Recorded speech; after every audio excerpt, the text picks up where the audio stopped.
Thomas Soto.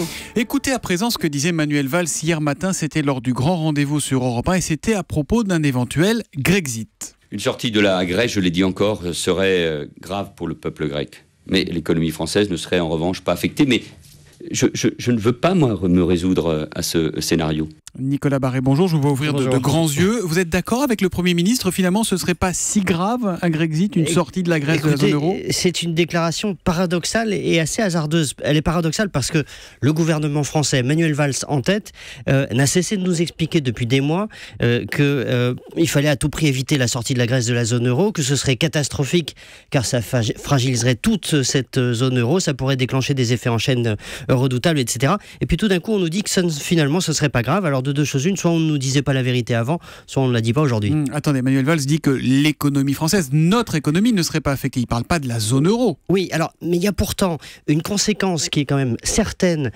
pour les finances publiques, c'est-à-dire pour les contribuables français, c'est que si la Grèce sort de la zone euro, elle sera incapable de nous rembourser ce qu'elle nous doit. Il y en a pour une grosse quarantaine de milliards d'euros.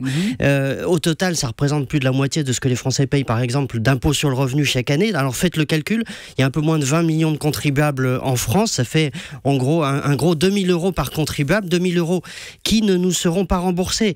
C'est pas de l'argent qui va sortir de nos poches, c'est de l'argent qui n'y rentrera pas.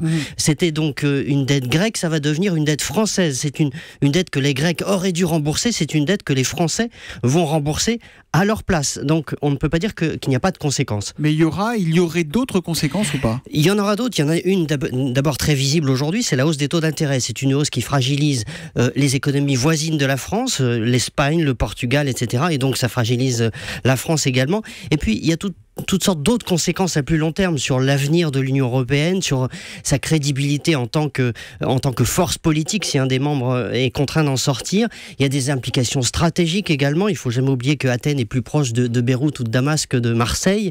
Bref, il y a autant de dimensions qui forcément affecteront d'une manière ou d'une autre l'économie française. Dire le contraire, c'est un peu nier l'évidence.